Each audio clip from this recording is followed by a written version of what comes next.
Hello, അസ്സലാമലൈക്കും, നമസ്കാരം. എന്താണ് വിശേഷമൊക്കെ? നമ്മൾ ദോശയിലേക്ക് ചമ്മന്തി, ചട്നി അല്ലെങ്കിൽ സാമ്പാർ അങ്ങനെയൊക്കെ അല്ലേ കഴിക്കാറുള്ളത്. അപ്പോൾ ഇന്ന് നമുക്കൊന്ന് വെറൈറ്റി ആയിട്ടൊരു മുട്ട ചട്നി ഉണ്ടാക്കി നോക്കാം കേട്ടോ. അപ്പോൾ ഇതിൽ എളുപ്പമുള്ളൊരു മുട്ട ചട്നി ഉണ്ടാവില്ല, ലോകത്തിൽ തന്നെ ഉണ്ടാവില്ല എന്ന് പറയാം. അത്രയും എളുപ്പത്തിൽ നമുക്ക് ഉണ്ടാക്കിയെടുക്കാൻ പറ്റുന്നതാണ്. മുട്ടക്കറിക്ക് മുട്ടക്കറിയായി, ചട്നിക്ക് ചട്നിയായി. അപ്പോൾ എന്തിൻ്റെയും കൂടെ ഒരുപോലെ പോണതാണ് കേട്ടോ.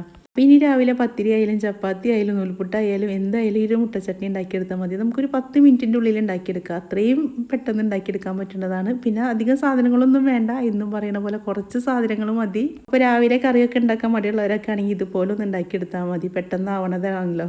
അപ്പോൾ ചില ദിവസങ്ങളൊക്കെ എന്നെ പോലെ നിങ്ങൾക്ക് മടിയുള്ള ദിവസങ്ങളൊക്കെ ആണെങ്കിൽ ഇതൊന്നും ഉണ്ടാക്കി നോക്കി നോക്കും കേട്ടോ. ഒരു പ്രാവശ്യം ഉണ്ടാക്കി പിന്നെ എന്നും ഇത് തന്നെ ഉണ്ടാക്കും. അത്രയും ടേസ്റ്റുമാണ്, അതുപോലെ ഉണ്ടാക്കാനും എളുപ്പമാണ്. അപ്പോൾ അതിന് വേണ്ടിയിട്ട് നമുക്ക് ഒരു അരമുറി നാളികേരം വേണം. അപ്പോൾ അത് ചിരവി വെച്ചിട്ടുണ്ട്. 4 പച്ചമുളകും ചെറിയൊരു പീസ് ഇഞ്ചിയാണ് എടുത്തേക്കുന്നത്. അപ്പോൾ എരിവിനനുസരിച്ചിട്ട് പച്ചമുളക് കൂട്ടും കുറക്കൊക്കെ ചെയ്യാം കേട്ടോ. പിന്നെ അതൊരു 7 ചെറിയ ഉള്ളി എടുത്തിട്ടുണ്ട്. സബോള എടുക്കരുത്, ചെറിയുള്ളി തന്നെ എടുക്കണം. താളിക്കാനുള്ള കറിവേപ്പിൻ്റെ ഇല വേണം. പിന്നെ അത് കുറച്ച് മല്ലിയിലയും കൂടി എടുത്തിട്ടുണ്ട്. പിന്നെ വേണ്ടത് നമുക്ക് കോഴിമുട്ടയാണ്. അപ്പോൾ ഞാൻ 4 മുട്ടയാണ് ഇവിടെ എടുത്തേക്കണത്. അപ്പോൾ ഇത്രയൊക്കെ സാധനങ്ങൾ മതിയിട്ട് നമുക്ക് ഈ ഒരു ചട്നി ഉണ്ടാക്കാൻ വേണ്ടിയിട്ട്. അപ്പോൾ ഇതൊന്ന് അരച്ചെടുക്കണം. അപ്പോൾ അതിനായിട്ട് ഞാൻ ഒരു പാത്രത്തിലേക്ക് എല്ലാം കൂടി ഇട്ട് കൊടുക്കുന്നുണ്ട്. ഞാനിവിടെ 4 കോഴിമുട്ട എടുത്തുകൊണ്ടാണ് അരമുറി നാളികേരം എടുത്തേക്കണത്. അപ്പോൾ ഇനി കോഴിമുട്ടയുടെ എണ്ണം കൂട്ടേ കുറയ്ക്കുകയാണെങ്കിൽ അതിനനുസരിച്ചിട്ട് നാളികേരം കൂട്ടേ കുറയ്ക്കുക ചെയ്യാം കേട്ടോ. പിന്നെ അത് 4 പച്ചമുളക് ഇട്ട് കൊടുത്തിട്ടുണ്ട്, ചെറിയ പീസ് ഇഞ്ചി ഇട്ട് കൊടുത്തിട്ടുണ്ട്, മല്ലിയില ഇട്ട് കൊടുത്തിട്ടുണ്ട്.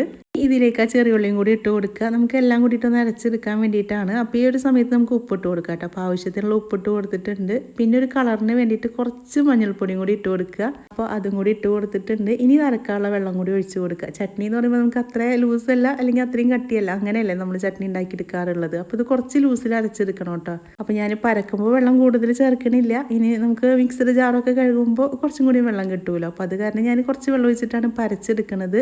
അപ്പോൾ അതെല്ലാം കൂടി മിക്സിയുടെ ജാറിലേക്ക് ഇട്ട് കൊടുത്തിട്ടുണ്ട്. ഇനി നമുക്കൊന്ന് പട്ട് പോലെ അരച്ചെടുക്കാം. അപ്പോൾ അത് അരച്ച് കൊണ്ടുവന്നിട്ടുണ്ട് കേട്ടോ. നല്ലൊരു പച്ചയല്ല, ഒരു മഞ്ഞയല്ലാത്തൊരു കളർ, ഇല്ല ഒരു കിളിപ്പച്ച കളറാണ് ഇത് കിട്ടിയേക്കുന്നത്.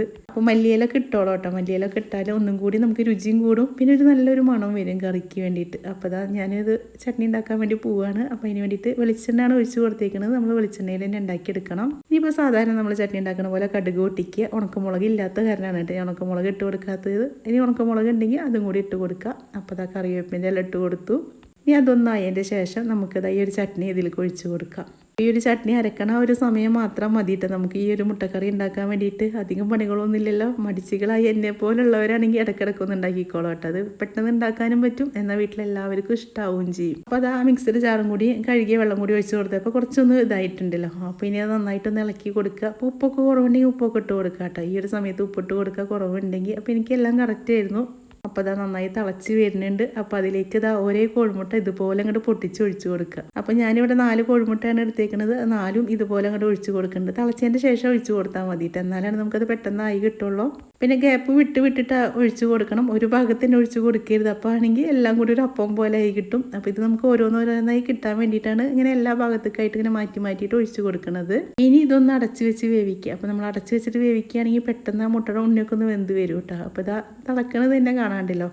അപ്പോൾ ഒരേ ഭാഗം ആയി ഒന്ന് നോക്കാം. നമുക്കിതാ തുറന്ന് നോക്കിയിട്ടുണ്ട്. ഒരു 5-6 മിനിറ്റിൻ്റെ ഉള്ളിൽ തന്നെ ഒരേ ഭാഗം വെന്തിട്ടുണ്ടായിരുന്നു കേട്ടോ.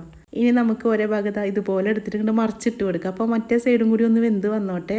അപ്പോൾ ഇതുപോലെ കയ്യിലോണ്ട് നമുക്ക് ഇങ്ങനെ കോരി എടുക്കാൻ പറ്റുള്ളൂ. കുത്തി ഇളക്കരുത്, ഇങ്ങനെ പതുക്കനെ ഇതുപോലെ ആക്കി എടുത്തിട്ട് ഇങ്ങനെ മറിച്ചിട്ടാൽ മതി. അപ്പോൾ ഇതിൻ്റെ ഉണ്ണി അങ്ങനെ ശരിക്കും വെന്തിട്ടില്ല. അപ്പോൾ നമ്മളത് മറിച്ചിട്ട് കൊടുക്കുമ്പോൾ ആ ഒരു ഭാഗം കൂടി വെന്ത് വരും. അപ്പോൾ എല്ലാം ഇതുപോലെ മറിച്ചിട്ട് കൊടുത്തിട്ടുണ്ട്. ഇനി നമുക്ക് വീണ്ടും ഒന്ന് അടച്ച് വെക്കുക. ആ ഒരു ഭാഗം കൂടി വെന്ത് വന്നോട്ടെ. അപ്പോൾ അതങ്ങനെ ചെറുതായിട്ട് പൊട്ടിത്തെറിക്കുന്നുണ്ട് കേട്ടോ. അപ്പോൾ ഒന്ന് ശ്രദ്ധിക്കണം, അല്ലെങ്കിൽ കൈമിൽക്ക് ഇങ്ങനെ പൊട്ടിത്തെറിക്കും. അപ്പോൾ എൻ്റെ വീഡിയോ ആദ്യമായിട്ട് കാണുന്നവരാണെങ്കിൽ നിങ്ങൾക്ക് എൻ്റെ വീഡിയോ ഇഷ്ടപ്പെട്ടെങ്കിൽ സബ്സ്ക്രൈബ് ചെയ്യാത്തവരാണെങ്കിൽ ഒന്ന് സബ്സ്ക്രൈബ് ചെയ്തോളൂ കേട്ടോ. അപ്പോൾ നമ്മുടെ മുട്ടക്കറിയൊക്കെ ഇവിടെ റെഡിയായി വന്നിട്ടുണ്ട്. ഇനി പണിയൊന്നും ഇല്ല കേട്ടോ. ഇനി നമുക്കിത് ഉണ്ടാക്കി എടുക്കുക, കഴിക്കുക, അത്രയേ ഉള്ളൂ. അപ്പോൾ 2 സൈഡും വെന്ത് വന്നിട്ടുണ്ട്. നമുക്കൊരു 10-12 മിനിറ്റ് ആട്ടോ ഇതിന് വേണ്ടി വന്നിട്ടുണ്ടായിരുന്നുള്ളൂ. കൂടുതൽ സമയമൊന്നും വേണ്ട, പെട്ടെന്നായിട്ടുണ്ടായിരുന്നു.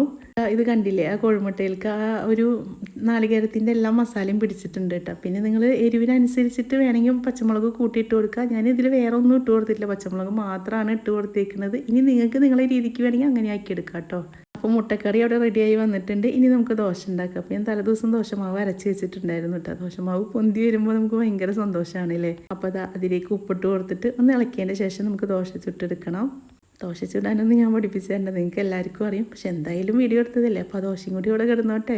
ഞാനിതിവിടെ ദോശയിലേക്കും പിന്നെ നമ്മുടെ കലക്കി ദോശ ഉണ്ടല്ലോ, നീർദോശ എന്നൊക്കെ പറയില്ലേ, നാളികേരമൊക്കെ ഇട്ടിട്ടുള്ള ദോശ, അതിലേക്കാണ് കേട്ടോ ഇത് കൂടുതലായിട്ട് ഉണ്ടാക്കിയെടുക്കാറുള്ളത്.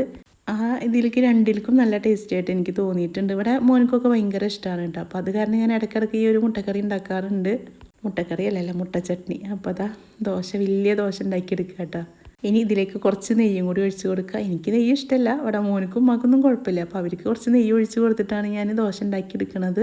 ഇനി നന്നായി മുരിപ്പിക്കണമെന്നില്ല, ഒന്നായതിൻ്റെ ശേഷം ഇതാ ദോശ എടുത്തു. അപ്പോൾ ഈ ഇതിലേക്ക് നമുക്ക് എന്താ പറയുക, മുരിഞ്ഞ ദോശ എന്നൊക്കെ പറയുമ്പോൾ നമുക്ക് മസാല ദോശയിലേക്കും അല്ലെങ്കിൽ നെയ്യ് റോസ്റ്റിലേക്കും ഒക്കെ ആണല്ലോ. അപ്പോൾ ഇതിലേക്ക് അങ്ങനെ മുരിപ്പിച്ചിട്ടൊന്നും എടുക്കാറില്ല കേട്ടോ. നിങ്ങൾക്ക് നിങ്ങളുടെ ഇഷ്ടത്തിന് എടുക്കുക. അപ്പോൾ ഇതാണ് നമ്മുടെ കറി. അപ്പോൾ കറിയൊക്കെ ഒന്ന് ചൂടാറി വന്നിട്ടുണ്ട്. നമുക്കൊരു പാത്രത്തിലേക്ക് ഒഴിച്ച് കൊടുക്കുക. അപ്പോൾ ഒഴിക്കുമ്പോൾ ഞാൻ കാണിച്ച് തരാം കേട്ടോ. നിങ്ങൾക്ക് ഉണ്ടാക്കിയിട്ട് മാത്രമല്ല, അതിൻ്റെ ഉള്ളിൽ വെന്തതും കൂടി കാണിച്ച് തരണ്ടേ, എന്നാലല്ലേ നിങ്ങൾക്ക് ധൈര്യമായിട്ട് ഇത് പോയിട്ട് ഉണ്ടാക്കാൻ പറ്റുള്ളൂ.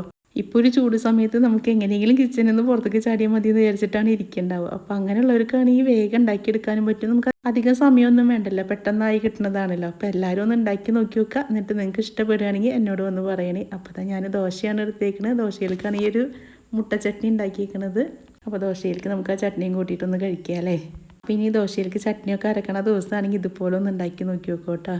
ഇതിൽ എളുപ്പത്തിൽ നിങ്ങൾക്കൊരു മുട്ട കറിയോ അല്ലെങ്കിൽ മുട്ട വെച്ചിട്ട് എന്തെങ്കിലും ഉണ്ടാക്കാൻ പറ്റും. ഓംലേറ്റ് ഉണ്ടാക്കുന്ന സമയം കൂടി വേണ്ടാന്ന് പറയുന്ന പോലെ അത്രയും പെട്ടെന്ന് നമുക്കൊരു കറിയാക്കിയിട്ട് എടുക്കാൻ പറ്റും. അതുപോലെ എല്ലാറ്റിനും കൂടെ പോണതാണല്ലോ. അപ്പോൾ എന്ന് വേണമെങ്കിലും നമുക്കിത് ഉണ്ടാക്കിയെടുക്കാം. ദിവസം ഉണ്ടാക്കിയാൽ ഇത് വേണ്ടാന്ന് മക്കൾ പറയില്ല, അല്ലെങ്കിൽ വീട്ടിലുള്ളവർ പറയില്ല. അത്രയ്ക്കും ഇഷ്ടമാവണതാണ്. അപ്പോൾ ഇൻഷാ അല്ലാഹ് ഇനി നല്ലൊരു വീഡിയോ ആയിട്ട് നമുക്ക് അടുത്ത ദിവസം കാണാം.